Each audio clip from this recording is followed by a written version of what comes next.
wa ma khalaqul jinna wal insa illa liya'budun. Itu. Nah akhirnya dakwah ke bangsa jin, dia sempat berontak nggak mau, tetap dia manut sama majikannya. Dan majikannya itu adalah dukun.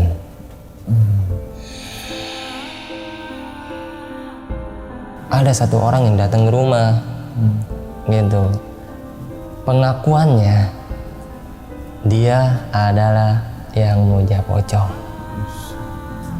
Demi Allah itu orang langsung datang ke bapak saya ke rumah dan saya dampingin di situ. Nangis bang, insak kan nangis parah. Karena perjanjian dia dengan pocong, dengan jin itu ngambil nyawa.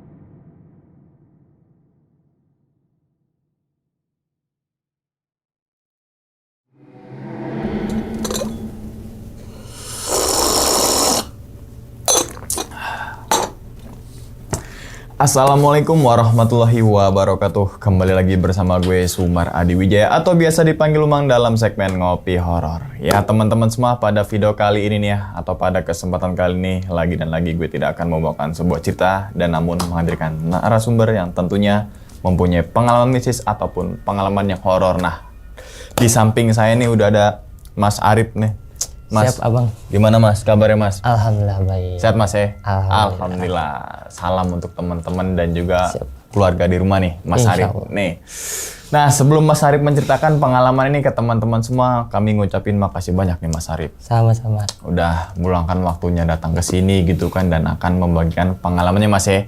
Yang insya Allah banget nih teman-teman semua, nanti di balik pengalamannya Mas Arif ini teman-teman semua bisa diambil pelajaran nih dan juga bisa diambil sisi baiknya seperti Betul. itu gitu Amin, kan ya. amin, amin. Oke, nih jauh-jauh dari Kabupaten Bekasi. Tepatnya di daerah sana. Kan Kabupaten Bekasi kan luas ya, gitu kan ya. Oke, pada kesempatan kali nih, Mas Ari pengen ceritain pengalamannya saat kejadian di mana sih Mas, kalau boleh tahu nih Mas? Oke, ketika itu di Kabupaten Bekasi kan ya sih, masih di Kabupaten Bekasi, saya mau ruqyah, mengobati orang, tuh langsung nemu jenglot. Oh, jenglot. Ada jenglot. Tapi jenglotnya langsung kabur. Oh, lagi ngeruqyah itu, dapatlah jenglot gitu ya? Iya. Oke. Tuh masih ingat gak kira-kira kejadian tahun berapa sih Mas? 2022 kalau nggak salah. 2022? Akhir. Oh, sekitar mau 2 tahun lah ya 2 dari tahun. kejadian itu ya. Nah, kalau boleh tahu si orang ini diruqyah gara-gara apa sih Mas, kalau boleh tahu nih? Sebelum akhirnya kita masuk ke cerita nih. Oke, untuk penyakit non medisnya mah mungkin kita diagnosanya itu sihir 7 turunan. Sihir 7 turunan. Iya. Oke, sihir 7 turunan tuh sama kayak santet gak sih ya? Sama. Oh, santet. Cuma kayak sihir telur. bahasa Arabnya, santet iya. bahasa Indonesianya. Jawanya. Iya. Ya, itu sihir lah namanya lah gitu ya. Oke, mungkin tahan dulu kali ya Mas Arif nih, teman-teman Ngopi Horor nih udah pada penasaran nih. Dan tanpa berlama-lama lagi kita langsung masuk aja ke dalam ceritanya. Ngopi Horor segera dimulai. Mas, diminum dulu Mas. Oke. Kopinya ini cuma di sini doang Mas. Kopinya, wah sehat banget ini. Bismillahirrahmanirrahim. Alhamdulillah. Udah siap Mas ya? Insya Allah siap. Siap. Langsung aja kita sikat.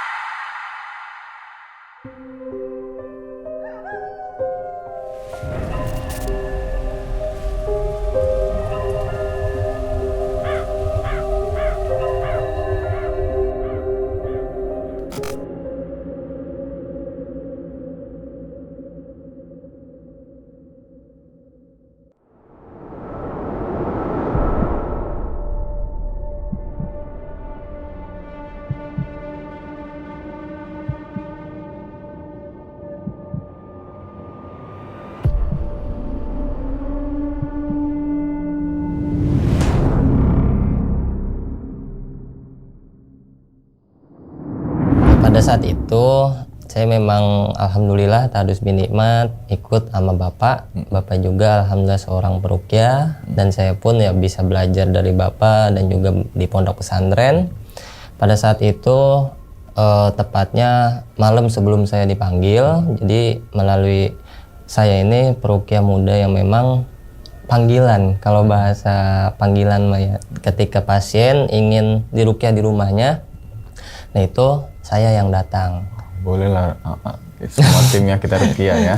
Iya, alhamdulillah. Iya. Tapi ketika pasien yang ingin ke rumah saya juga bisa itu langsung sama bapak, gitu. Nah, pada suatu hari di tahun 2022 akhir, itu ada masih di daerah Kabupaten Bekasi, ada salah satu pasien yang memang cerita pertama kendala penyakitnya itu kan biasa kan cerita dulu kan, kenapa nih kalau bahasa dokter mungkin diagnosa, gitu. Ini katanya istrinya itu perutnya tiba-tiba besar, gitu. Dan menurut rumah sakit medis itu udah macam-macam rumah sakit. Ada asam lambung, ada gagal ginjal. Jadi masing-masing penyakitnya lah menurut rumah sakit. Oke, itu menurut rumah sakit, gitu kan. Nah, ketika saya dipanggil waktu itu, tepatnya ya mungkin di akhir tahun lah ya, saya datang langsung, tapi nggak langsung dicap bahwasanya ini penyakit sihir, enggak. Jadi kita melakukan sesuai SOP terlebih dahulu, SOP ruqyah. Saya ngobrol, tanya diagnosa, kenapa nih, apa penyebabnya. Ternyata ya jika memang dihubungkan medis dan non medis, untuk penyakit ibu itu ya memang asam lambung kalau menurut medisnya. Oke. Karena dia gejalanya sering melilit nih kalau bahasa Bekasinya ya. Melilit. Bagian perutnya ya. Muter. Oke, iya. Dan ternyata juga kalau menurut goibnya atau non medisnya itu adalah sihir. Gitu. Kenapa dikatakan sihir? Berbicara SOP-nya. Sebelum biasanya kalau saya ya, sebelum langsung ke pasien, jadi kita melakukan beberapa metode. Tadi salah satunya metode tanya jawab diagnosa di awal. Terus yang selanjutnya itu diagnosa secara CCTV goib. Jadi melihat CCTV goib nih. Dan itu ada syaratnya. Syaratnya anak kecil sekitar umur 8-9 tahun dan itu harus dari pihak keluarga. Bukan dari kita. Bukan dari saya. Nih. Khawatir. Nanti kalau dari saya kan seakannya settingan. Iya. Diajarin dulu kan gitu. Nah ya akhirnya dapat tuh satu anak dari pihak keluarganya. Pada saat itu malam maghrib sekitar jam 6:30 lah. Jadi saya juga maghrib di rumah kebetulan dekat. Akhirnya setelah sampai langsung ada bocahnya dan langsung kita eksekusi melalui SOP metode melihat CCTV goib. Dan itu atas izin Allah.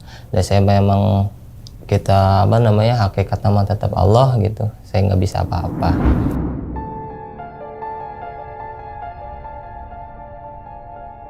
Nah, atas izin Allah, ini si anak ini, si bocah ini ngelihat. Jadi ngelihatnya di dalam air. Gitu metodenya. Berarti ada baskom yang diisi sama air. Dan si ada yang lainnya. Ada yang lainnya. Tapi anak kecil ini ngeliat ke baskom. Ngelihat ke baskom. Jadi baskom bisa, di kuku juga bisa. Baru tahu nih. Atas izin Allah ya. Jadi ya semuanya kehendak Allah. Jadi setelah dibuka batinnya melihat CCTV goib, ternyata ya anak kecil itu cerita dengan apa yang dia lihat di dalam air. Jadi seolah-olah kayak ngelihat TV, kayak nonton TV si anak kecil ini. Cina ini di sini ada gitu kan. Nah akhirnya kita bincang dan itu disaksikan oleh seluruh keluarga besarnya. Jadi bukan hanya saya dengan pasien dan anak kecil, tapi keluarga besarnya menyaksikan. Kurang lebih ya namanya keluarga besar ya 7 turunan itu. Nggak 7 turunan juga sih maksudnya ya keluarga besar. Nah akhirnya setelah ketahuan di CCTV goib itu saya tanya, itu kan kebetulan ende ya kalau bahasa Bekasi itu uwa. Jadi anak kecil ini sepupunya gitu kan. Nah gimana di tubuh uwa ada apa gitu di dalam air. Ternyata pas anak kecil lihat itu ada ular. ulah yang ngelilit, melingkar gitu, dan nyambung dengan medisnya. Dia gejalanya sering ngelilit sakit. Oke, yang asam lambung itu. Asam lambung itu ya, mungkin bagi yang merasakan lambung sakit itu sering muter gitu, Iya. kayak kebelit gitu.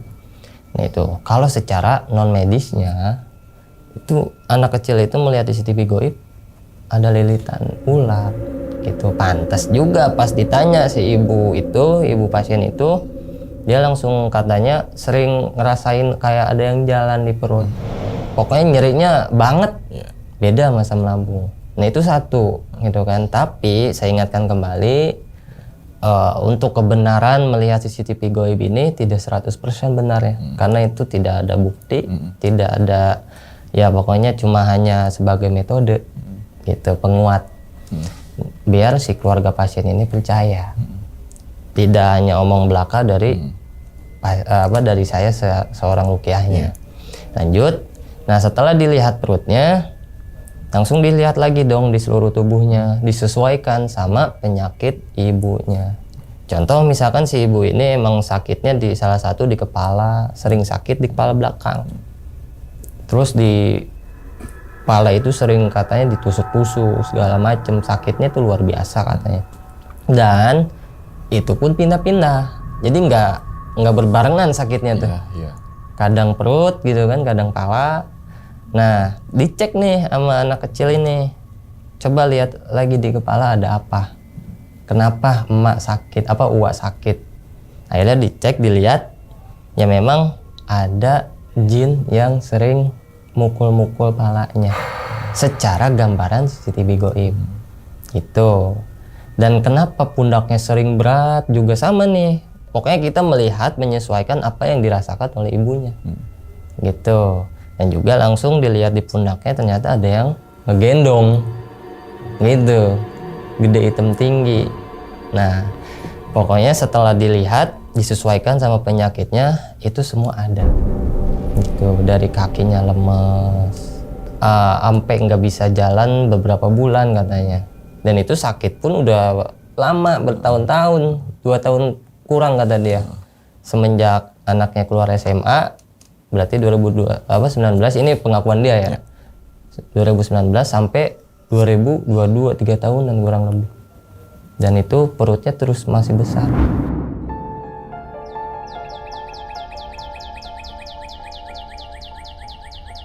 Nah setelah dilihat, barulah kita masuk ke metode selanjutnya, yaitu dengan diruqyah. Ruqyah itu salah satu pengobatan Islami metode Qur'ani. Jadi melalui wasilah pembacaan Al-Quran, sholawat, kita ngarep berkahnya, jenis penyakit apapun akan dikeluarkan oleh Allah. Jadi sebelum masuk ke bahasan ruqyahnya, menurut Al-Quran, wa nunazzilu minal Qur'ani ma huwa syifaa wa rahmatul lil mu'minin. Jadi Allah menurunkan Al-Quran bisa dijadikan sebagai syifa, obat atau penawar. Jadi jangan takut diruqyah. Gitu. Semua penyakit insya Allah bisa. Nah lanjut, yang diruqyah itu bukan hanya ibunya aja, melainkan pas ditanya juga, ternyata yang sakit bukan hanya ibunya. Gitu. Ternyata juga kan itu dia jadi keluarga besar ini, rumahnya tuh pada ngedempet nih. Pada deketan dah. Gitu, pada ngedempet. Ditanya satu-satu yang sering sakit siapa aja. Gitu. Karena kan kembali lagi kita tarik, sebelum saya menyatakan bahwasanya ini adalah penyakit sihir, kita sesuai SOP diagnosa dulu. Ciri-ciri penyakit yang teridentifikasi penyakit sihir itu apa aja. Itu ada. Itu menurut guru saya, menurut bapak saya, itu dikasih tahu, dijelasin, dan sesuai dengan pengalaman itu benar. Yaitu salah satunya penyakit tak kunjung sembuh. Penyakit tak kunjung sembuh udah berapa lama, udah bertahun-tahun ke medis, ke ustadz, ke orang pintar, nggak mau sehat. Ya walaupun kita berbicara takdir, memang itu takdir Allah. Gitu.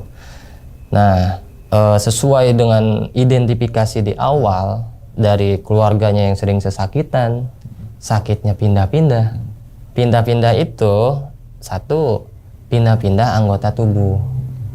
Kayak tadi yang dijelasin di awal. Terus sakit pala sehat pindah ke perut sehat pindah ke dada. Itu pindah-pindah anggota tubuh. Nah terus yang kedua pindah-pindah anggota keluarga. Mungkin ya ada yang pernah mengalami ini gitu, bahkan banyak. Jadi bapak sehat nih, terus pindah ibu sakit. Jadi bergilir gitu, sakit yang bergilir pindah keluarga. Nah itu salah satu bentuk penyakit yang teridentifikasi sihir. Walaupun secara medisnya itu ada. Tapi ya disinilah kita fungsinya sebagai orang muslim berobat bukan hanya dengan medis gitu kan. Mari kita amalkan Al-Quran untuk dijadikan sebagai syifa gitu. Nah lanjut, ketika semua keluarga ini diruqyah dengan metode yang udah diijazahkan oleh guru dan bapak saya, ibu itu langsung ngamuk gitu. Dan sesuai amukannya, ngamuk itu kan tahu kan ngamuk ya, berontak. Ibu itu kesurupan. Pertama nangis, terus ngejerit, sakit, panas gitu kan. Panas. Kan kalau daerah saya itu masih Sunda ya. Jadi ya jinnya pun kesurupannya Sunda. Gitu. Panas, saha maneh, gitu kan. Ya akhirnya terus kita ruqyah, terus kita berikan ayat-ayat Al-Qur'an. Dengan intinya pas ditanya nih, nanti kan jadi prosesinya itu setelah ruqyah baru kalau mual muntah ya. Terus setelah selesai jadi saya tanya dulu ke keluarga yang memang nggak ikut di ruqyah gitu kan, mau ditahan dulu apa mau dilanjut, maksudnya ditanya nggak nih jinnya apa mau langsung dikeluarin gitu. Coba tanya dulu, penasaran. Itu permintaan dari pihak keluarganya. Oke. Ya kalau misalkan suruh keluarin langsung keluarin, khawatirnya gitu kan. Ya memang pada dasarnya juga omongan jin semua itu adalah bohong. Tapi demi melunturkan keraguan ataupun kebingungan keluarganya gitu kan, ya udah ditanya aja. Akhirnya ditanya ya dengan logat Sunda juga, Indonesia mungkin gini. Lu ngapain di sini? Gitu, nanya ke jinnya dengan secara halus. Kamu ngapain? Udah berapa lama? Dengan laga emosi seramnya ya jin ya kalau kesurupan di tubuh ibu-ibu. Gua ini nggak suka sama orang ini, cina gitu. Kalau bahasa Indonesia, saya ini nggak suka sama dia. Dan udah berapa lama kamu di sini? Malah ketawa gitu kan. Hahaha, saya udah lama di sini. Gitu dengan laga yang wah gagah gitu. Terus apa tujuan kamu kesini? Tujuan saya adalah untuk menghancurkan keluarga ini. Nah akhirnya kan semua pada panik kan, pada panik, ketakutan lah ya emaknya kesurupan. Itu baru kali itu kesurupan. Itu baru kali itu ngobatin kemana-mana itu baru kesurupan. Ya mungkin kepanasan kali ya.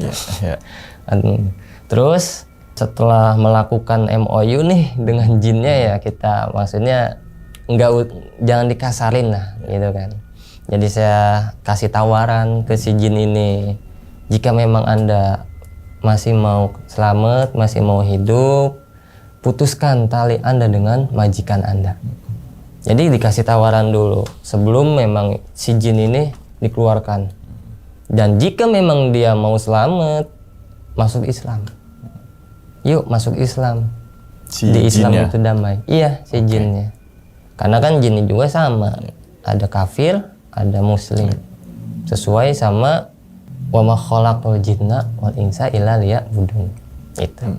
Nah, akhirnya dakwah ke bangsa jin, dia sempat berontak nggak mau, tetap dia manut sama majikannya.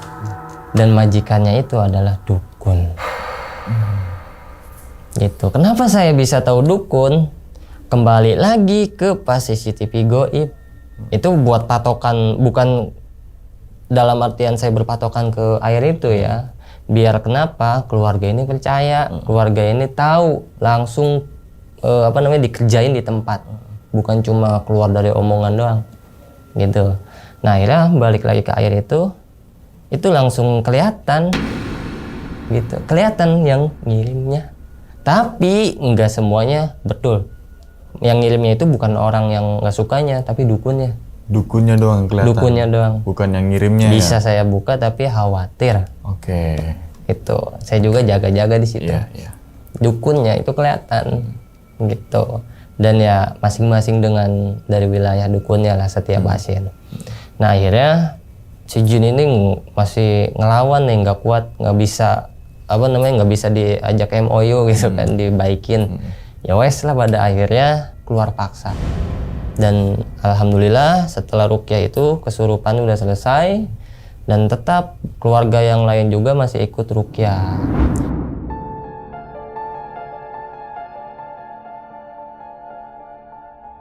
Nah setelah ruqyah baru masuk ke prosesi selanjutnya. Ibunya udah mendingan, udah nggak sesuai udah nggak kayak yang awal sebelum ruqyah. Jadi before after gitu. Tinggal lemesnya mungkin udah muntah banyak. Nah, metode selanjutnya itu yang saya lakukan pada saat itu adalah mencari buhul. Mungkin ada yang tahu buhul apa, ada yang juga nggak tahu ya. Buhul itu suatu bentuk kiriman dukun yang berupa apapun yang dia kirim gitu, baik berupa serangan udara ataupun serangan goib melalui bawah tanah. Oke. Nah, buhul lebih identik dengan yang ditanam di bawah tanah. Gitu. Jadi bentuk kiriman yang di bawah tanah. Entah itu mah isinya macam-macam lah, ada bungkusan yang paku, beling gitu kan, dan yang lainnya. Nah, ketika saya mencari buhul, dan itu pun metodenya harus dilakukan oleh pihak keluarga. Jangan sama saya, jangan sama anak santri, dengan bimbingan saya. Gitu. Jadi ya sambil metode tangan, kalau bahasa emas mah ya itu kayak mencari deteksi emas. Oke. Kayak yang net. Iya, kalau dianalogikan, kalau dilogikakan itu kayak gitu. Jadi ya ini secara goib, tiba-tiba ya rasanya ini si tangan tuh langsung panas kalau memang ada buhulnya, kalau ada jinnya. Jadi ketarik sendiri si tangannya, pihak keluarganya. Akhirnya setelah itu dicari-cari ada 7 titik. 7 titik di halaman rumah keluarga besarnya. Bukan di rumah yang sakit aja ternyata. Di 7 titik itu semua rumah. Yang dekat-dekatan itu ya? Yang dekat-dekatan itu. Dan mereka satu pagar. Gitu. Ada pagar. Nah, ternyata ya 7 titik ini masing-masing dalamnya tuh beda isinya. Gitu.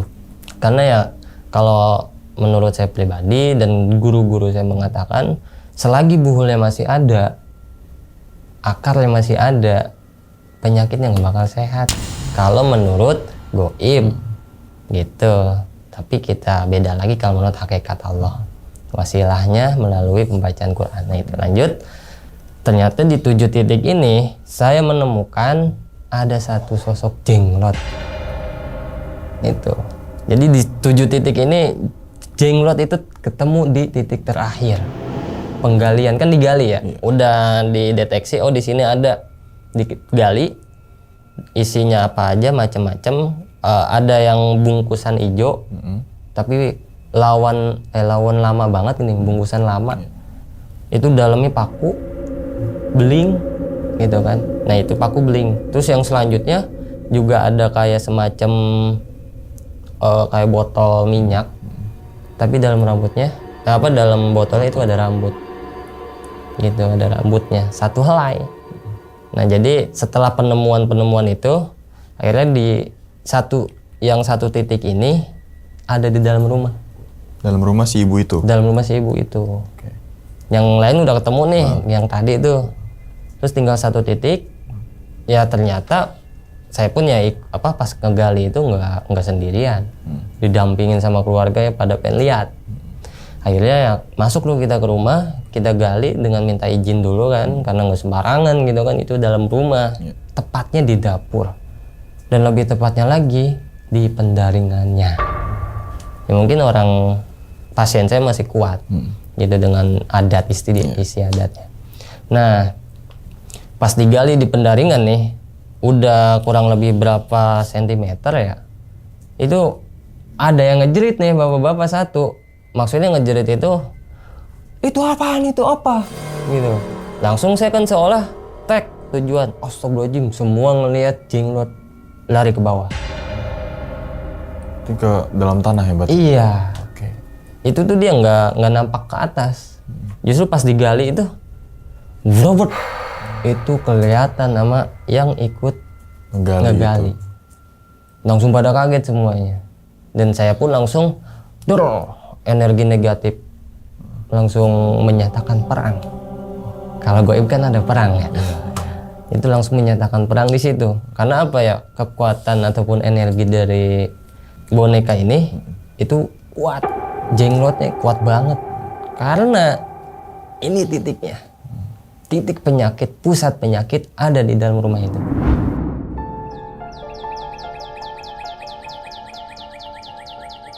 Akhirnya sampai beberapa hari ya nggak ketemu jenglotnya, udah pergi dan udah dinetralisir, alhamdulillah. Dan akhirnya selesai nih ya pencarian Buhul, diakurkan dengan penyakit keluarganya, dites gitu dengan kalimat khusus, ternyata langsung kesakitan gitu. Nah udah dinetralisir, disehatkan lagi, beberapa hari kemudian dipanggil lagi sama anaknya, kurang lebih 3-4 harian lah ke depan. Dipanggil anaknya, ibunya masih gendut dikit, tapi udah ngurang gitu, dan udah bisa jalan, alhamdulillah ya atas izin Allah. Udah bisa jalan, dipanggil lagi untuk mungkin perutnya biar netral lagi gitu ya. Akhirnya oke, ruqyah udah gitu kan, metode ruqyah sudah, mungkin kata saya ke pasien gitu, saya totok saraf, mungkin khawatirnya masih ada saraf yang ngejepit di daerah perut gitu kan, sehingga pencairannya nggak normal segala macem. Akhirnya ya dengan metode totok saraf wilayah lambung, ibunya langsung kesakitan dan langsung titik sarafnya gitu kan. Nah itu metode yang selanjutnya, alhamdulillah atas izin Allah, barokahnya ya wasilah Al-Quran, itu sehat lagi ketika beberapa hari kemudian ngabarin itu sihir 7 turunan. Kenapa dikatakan 7 turunan? Anak-anaknya pada sakit, dan juga sebelum ibu itu sakit, kakak-kakaknya ibu itu ada yang meninggal. Nah, 7 turunan gitu. Dengan penyakit yang sama, tapi bukan penyakit turunan, itu penyakit yang sama, medisnya, non medisnya. Entah itu mah ada yang muntah darah gitu, tiba-tiba tabrakan itu. Jadi ya kalau kita hubungkan dengan sihir, itu adalah penyakit sihir 7 turunan.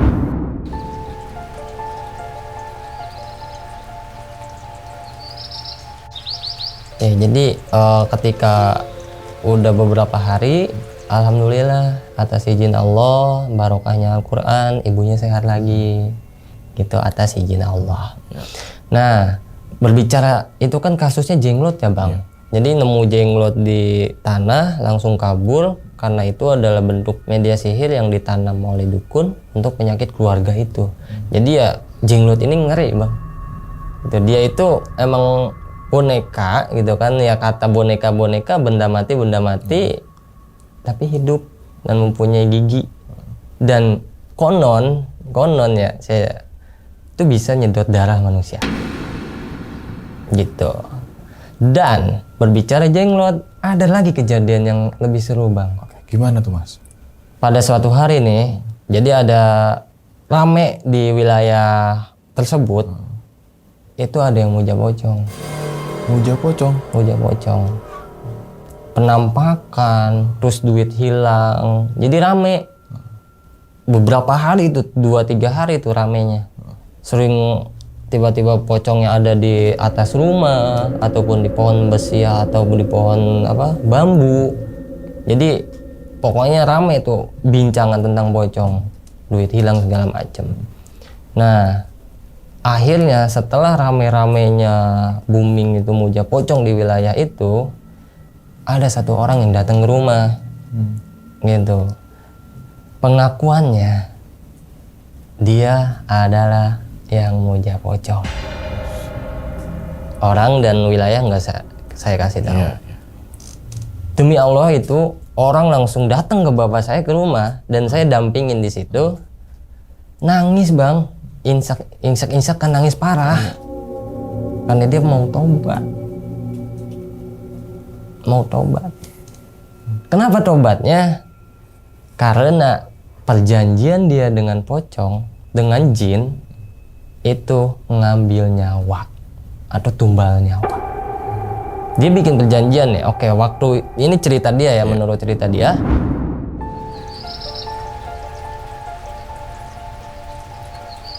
Jadi suatu hari beberapa tahun ke belakang, dia ini maaf ya, memang orang kurang mampu, masih di bawah rata-rata. Dia merasa sering diejek sama kawan-kawannya, dihina sama tetangganya karena miskin. Anaknya juga sama nggak kerawat, hampir cerai dengan keluarganya. Pokoknya udah dihina abis-abisan, miskin gitu. Akhirnya dia langsung konsultasi lah biasa sama temennya ya kan, sama temen ngobrol gimana nih bro solusinya. Nah ditawarin nih sama temennya, gua ada orang pintar, dia ngejamin kaya, dia ngejamin lu sukses, yuk ikut sama gua. Jadi orang pintar tuh dukun berarti? Dukun. Oke. Ikut sama gua. Akhirnya dia diajak nih sama temennya berdua, dan wilayahnya nggak dikasih tahu juga. Nah diajak, setelah udah sampai tuh biasa kan perjanjian sama dukun, perjanjian sama jin. Kamu bakal sugih, gitu. Kamu bakal kaya kalau kamu ikuti perintah saya, ikuti aturan mainnya, kontraknya, gitu. Kontraknya apa? Kamu pegang jenglot ini, dan dukun itu ngasih jenglot. Kamu pegang jenglot ini, simpan di lemari kamu, dan nanti kamu akan berubah jadi pocong, dan penghasilan kamu akan lebih naik. Nah, berbicara tentang muja-muja pocong yang katanya tiba-tiba kaya, ternyata itu melalui usaha jalur lain, bukan tiba-tiba dia langsung dapat duit. Misalkan, kecuali tuyul beda ya. Kalau tuyul kan dia langsung tek kemajikannya, duitnya ada di goib diwujudin. Tapi kalau muja pocong, ini pengakuan dia itu melalui omset usahanya. Jadi dilipat gandakan. Kalau secara muja, tapi kan takdir mah beda lagi ya. Berbicara takdir memang itu sudah takdir dari Allah. Nah, kata selanjutnya, setelah dia menerima MOU-nya sama dukun, oke, dia bawa, tapi ada satu syarat yang jangan sampai lepas. Kalau lepas, resikonya nyawa. Dan memang dia main nyawa. Jadi dalam 1 bulan itu ada 1 nyawa yang hilang, dan kebetulan dia sanggupi, dan harus orang yang dia benci. Itu syaratnya, harus dia yang benci. Jadi pernah kejadian itu sering, dia udah ngebunuh 3 orang, dan itu fakta. Ngebunuhnya pun nggak langsung ditusuk di tempat, jadi disiksa pelan-pelan. Ketemu sama dia ngobrol, sakit parah, nggak lama sakit, mati. Meninggalnya secara gaib? Secara fisik. Fisik meninggal. Jadi meninggalnya itu pokoknya nggak senormalnya.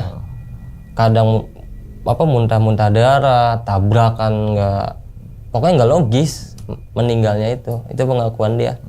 Nah setelah udah ada 3 nyawa nih, gitu kan. Akhirnya kan yang namanya perjanjian jin ya, dia mulai kaya, dan jinnya pun mulai merasa, ayo gua kayain lagi, yang penting tumbalnya buat gue yang banyak.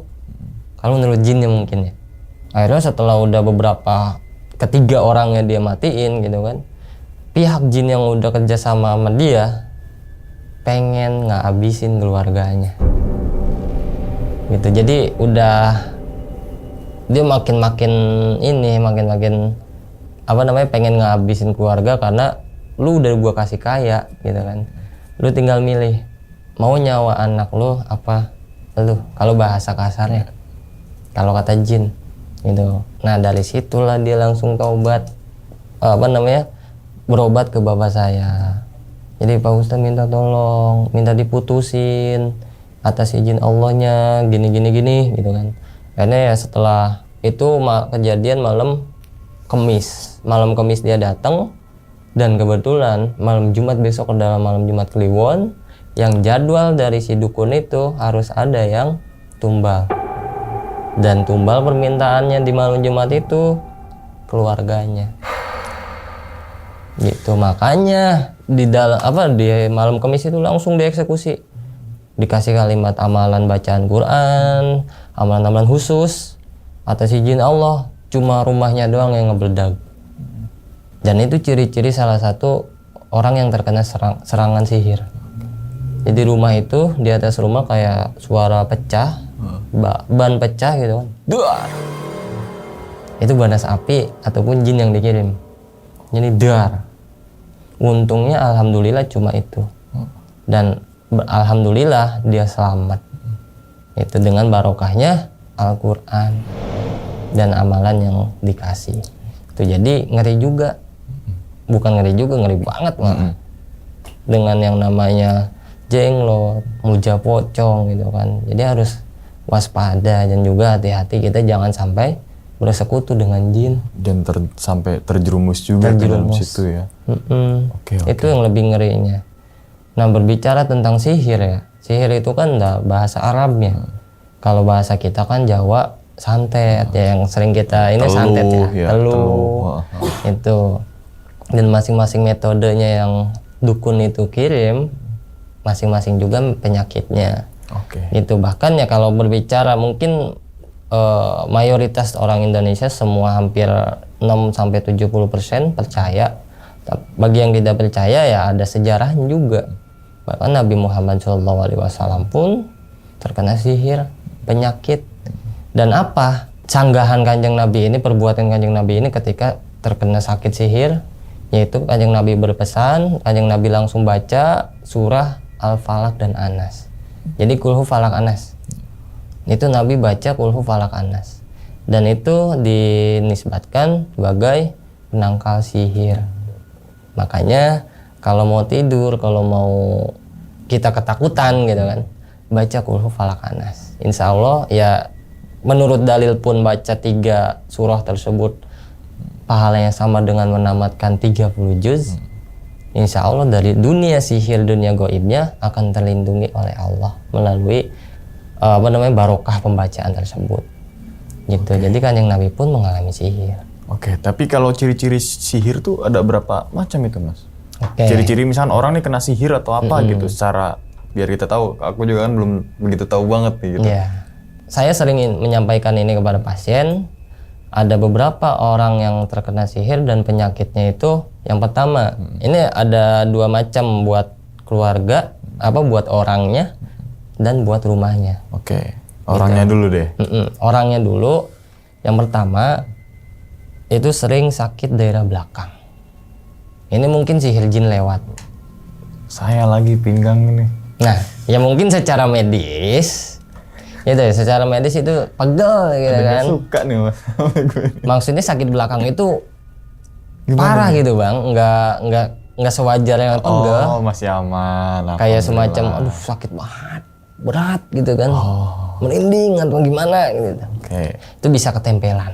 Terus selanjutnya penyakit yang pindah-pindah. Yang tadi disampaikan. Tadi misalkan ini sakit terus pindah lagi kemana gitu ya. Rasa sakitnya pindah-pindah. Pindah-pindah rasa sakitnya. Terus sakit tak kunjung sembuh. Udah bertahun-tahun penyakitnya itu lagi nggak mau sehat. Walaupun dia udah ke dokter. Udah ke dokter, kambuh lagi. Terus sering mimpi buruk. Dan mimpi buruknya itu hewan buas dan unsur air.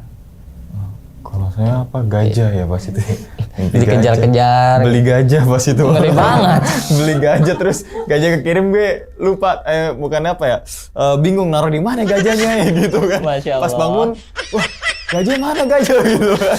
Berarti mimpinya identik dengan hewan yang buas. Hewan buas. Dan juga air. Hewan buas itu ya ular salah satunya yang sering banget identik dengan sihir. Ular, terus kadang bangbung. Gitu kan. Nah itu mimpi buruk. Terus buat rumahnya nih, sama saya nggak dikasih tahu semua. Iya. Buat rumahnya tuh pernah atau belum adanya suara ngebleduk. Jadi kayak pecahan ban di atas rumah. Berarti kalau gitu kayak ada ngirim tuh atau Kayak gimana? ada yang ngirim. Oh. Tapi kita pastiin dulu keluar, jangan langsung cap. Kita yang meleduk depan. Karena takutnya. Iya. Duh. Wah, terlalu taunya untungnya apa terminal itu ya. Dan juga takutnya anak lagi mecahin balon. Oh iya. Bisa iya. jadi. Berarti misalkan jeder, waktunya terserah nggak Biasanya terpatok? malam. Oh malam. Malam dan malam tertentu.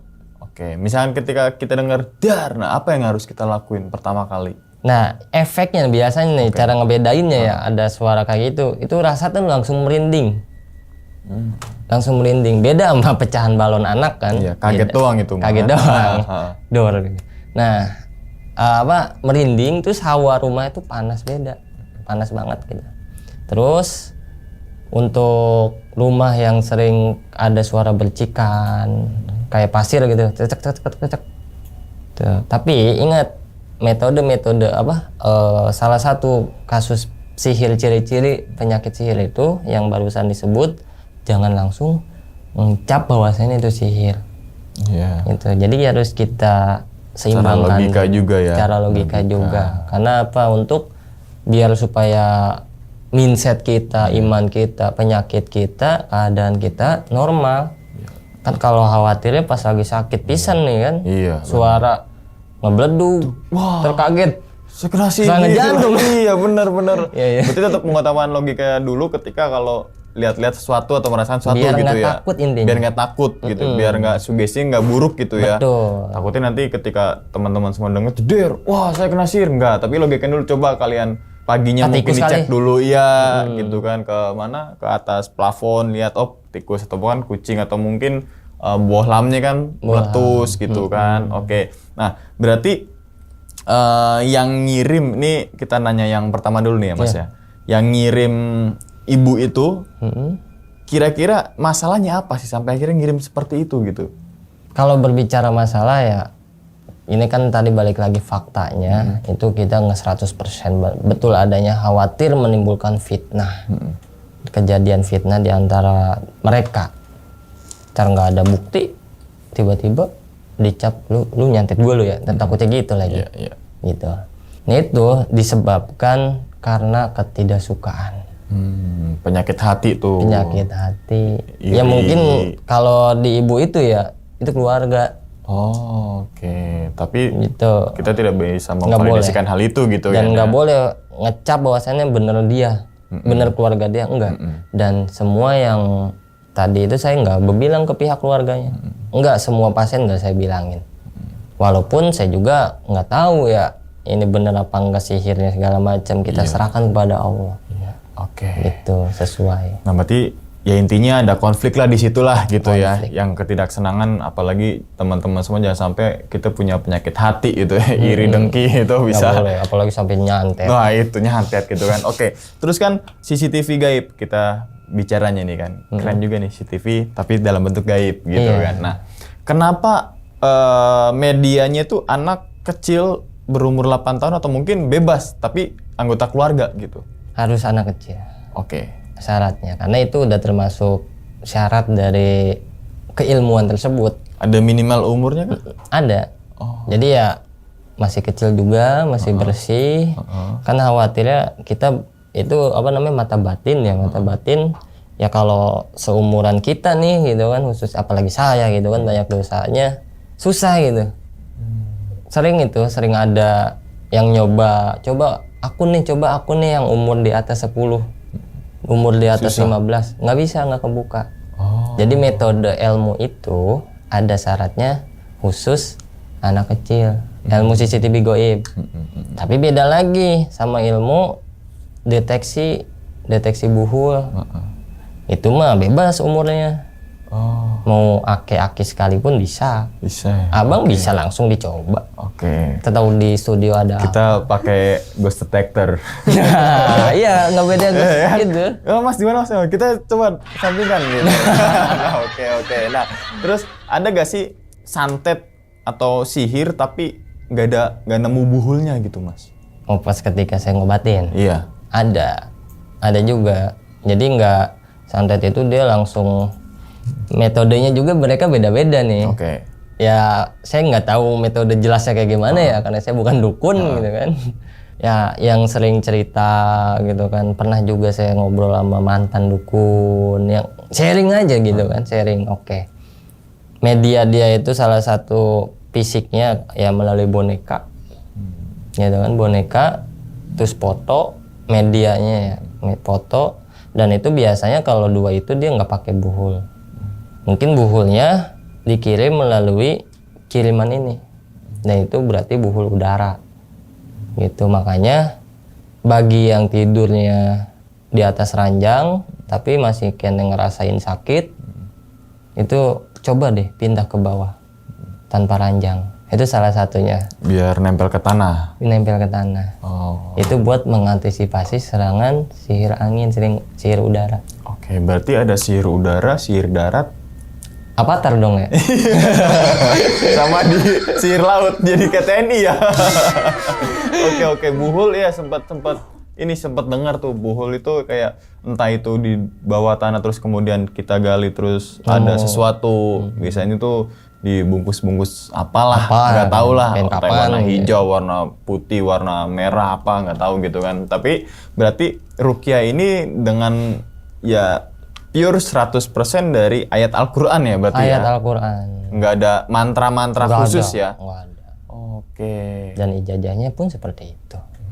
Biasanya kan ada ya ini bukan oknum ya, dukun lah. Iya, Oknum iya, tuh iya. bukan dukun tuh bukan oknum tapi dukun gitu. Jangan oknum dukun gitu kan.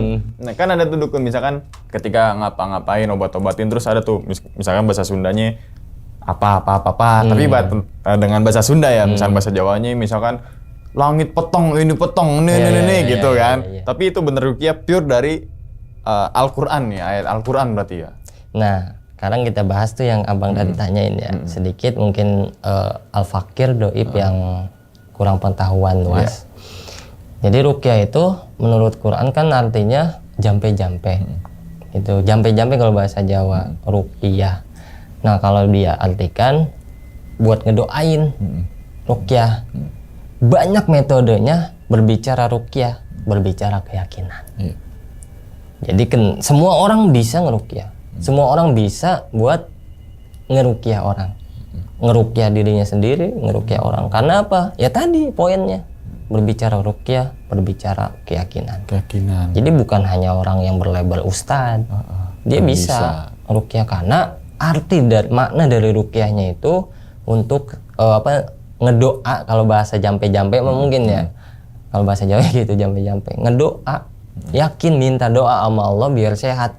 Itu ruqyah. Yakin, rasa yakin itunya ya. Rasa yakinnya. Dan minta keimanan gitu ya.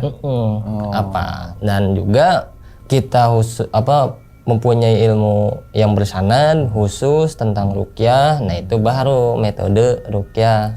Gitu metodenya. Oke. Nah, ini juga berarti sama aja kayak, bukan sama aja ada bekam. Ada. Itu juga kan ada tanggal-tanggal khusus gitu kan.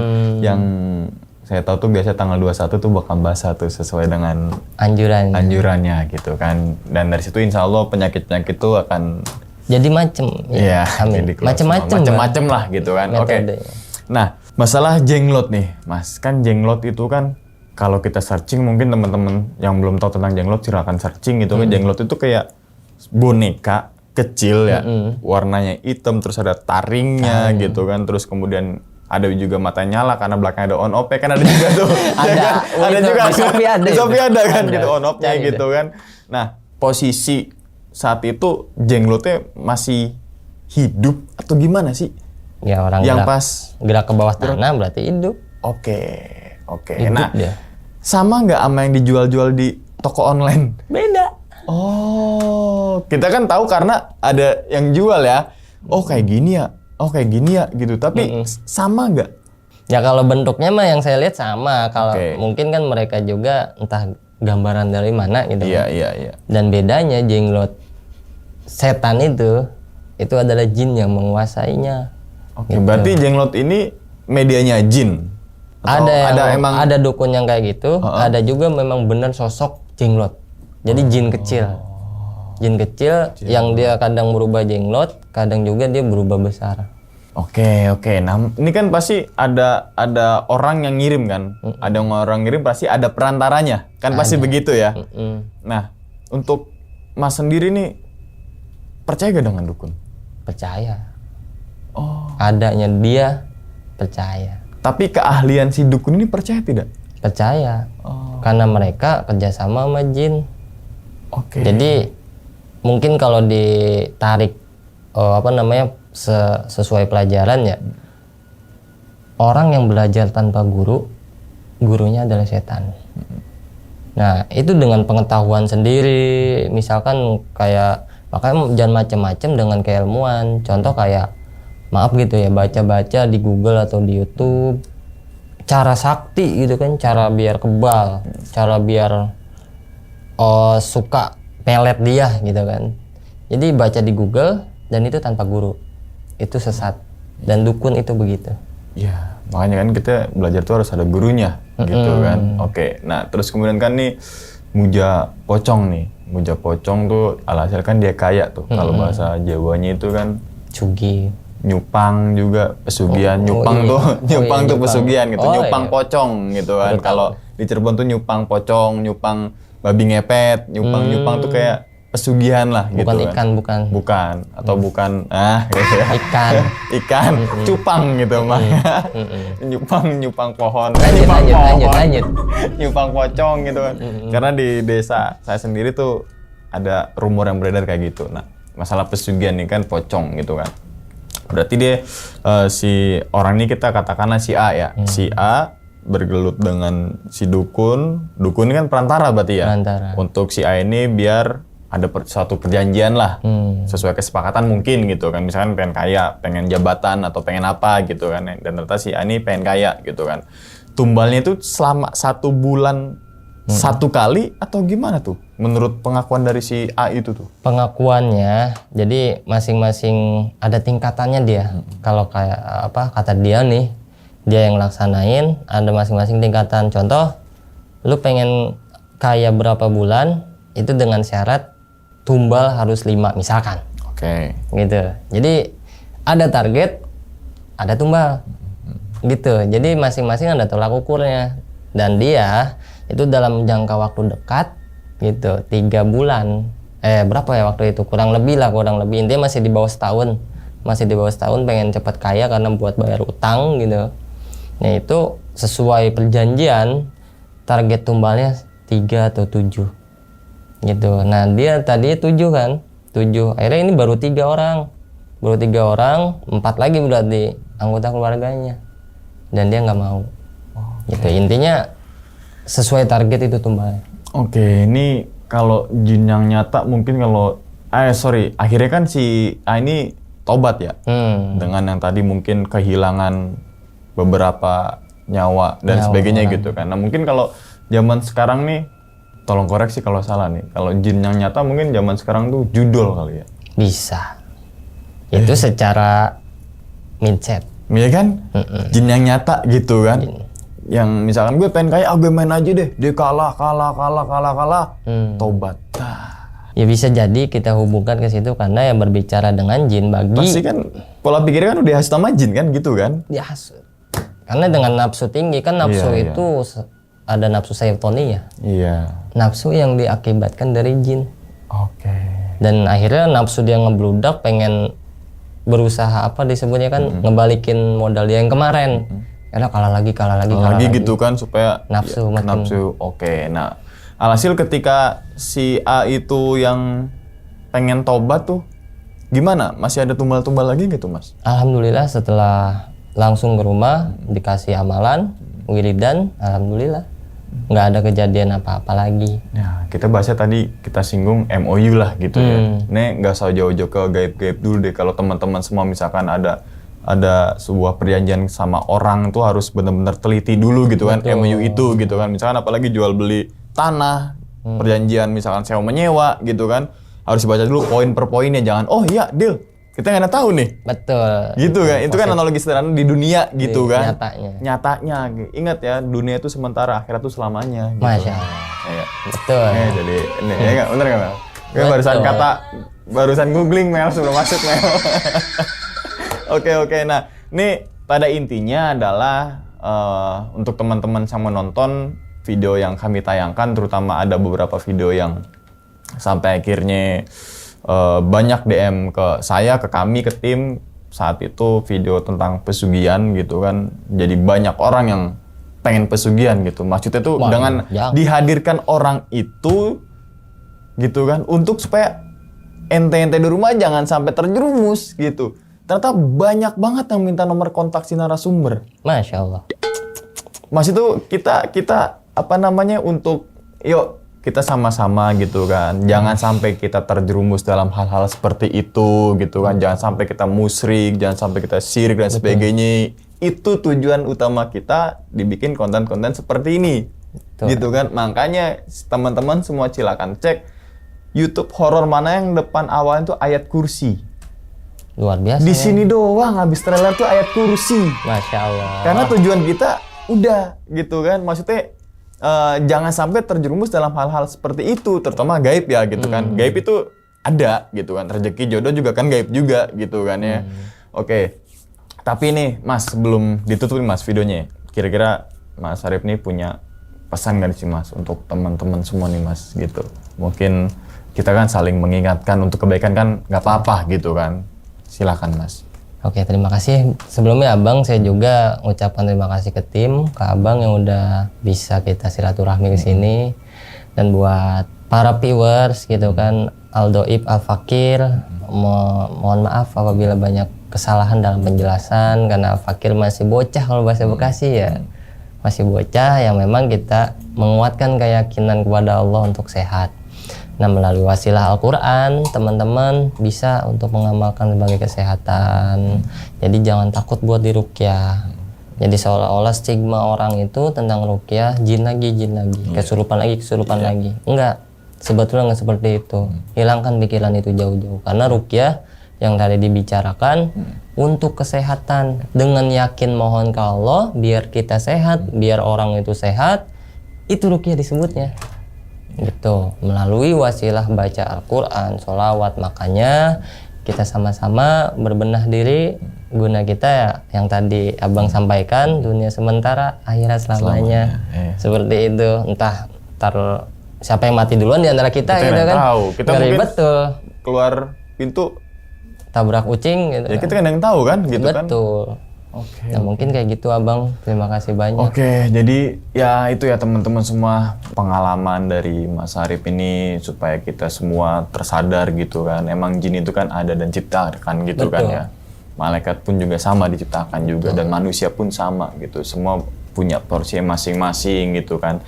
Ketika teman-teman semua punya masalah ya jalanin, cari solusinya. Jangan sedikit-sedikit ketika pengen sesuatu lari ke dukun yang instan gitu. Nikmatin aja prosesnya gitu kan. Dan terlebih dari itu semua ya kita doakan semoga Mas Arif sehat selalu Mas ya. Amin. Panjang umur dan juga murah rezeki. Begitupun juga dengan teman-teman semua yang nonton nih. Amin gitu kan. Oke. Dan ingat teman-teman semua, cerita dari Mas Arif ini bukan untuk nakut-nakutin nih teman-teman semua ketika menjalani sebuah kehidupan ataupun yang lainnya, tapi ambillah sisi positifnya dan buang sisi buruknya. Sekian dulu pada video kali ini dan nantikan video-video gue berikutnya. Hal gaib itu muncul ketika sugesti kita buruk. Wassalamualaikum warahmatullahi wabarakatuh. Selamat beristirahat. Mas Arif, terima kasih banyak nih. Alhamdulillah. Bungkus.